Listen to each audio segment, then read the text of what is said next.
So the book, I really love how you've put it off into sections, and I want to cover some of all these, but your basic pillars of it were opportunities, skills, and patience. And when we talk about opportunities, I think for people listening to this podcast right now, if you're the person who's sitting around, you started out so strong in this book talking about how most people in their lives get to a point where they're in their 40s and they're out of shape, they're unhappy, they don't have good relationships, and they don't really have the money to spend, but everybody follows that same path.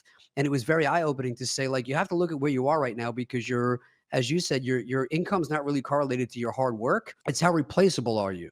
And you need to get to the point where they need you more than you need them. And that's where really the magic happens. So Yep. when we talk about that and we talk about opportunities, I like that you leveled this off. So starting with somebody that's in that position right now, they're not happy, they're not in the shape they want, they don't have the relationships they want, but maybe they don't have a lot of money starting out or they don't have a lot of resources starting out. What type of opportunities you call level one opportunities? Like, let's talk through those ones first for people. Step one, level one, looking to change their life. What kind of opportunities would you chase? From an entrepreneurial perspective, the place to start, if you don't have any skills and you don't have any money and you don't have any a network, is to trade your time for money. This is not a sexy part of the book. And frankly, my book will never sell millions of copies because I tell people what they don't necessarily want to hear. Most entrepreneurs, if they didn't have a capital partner, wealthy friends or family, some kind of competitive advantage at the beginning, they started by trading their time for money. They didn't just go start and hire a bunch of people and build a business. No, they literally traded their time for money.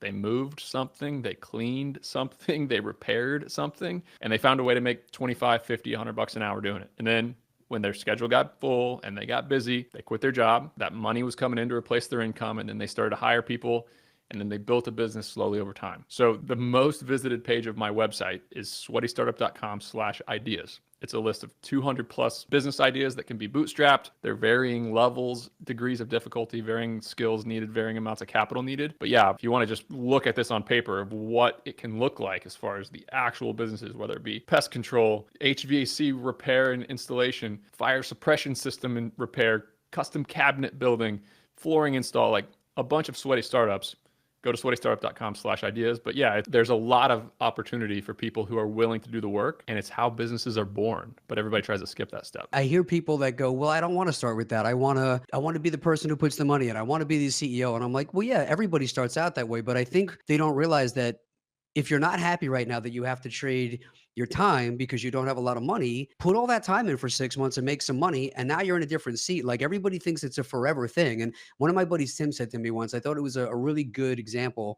He said, every real estate investor is a buyer and a seller and a lender and a borrower. It's just a matter of what are you today?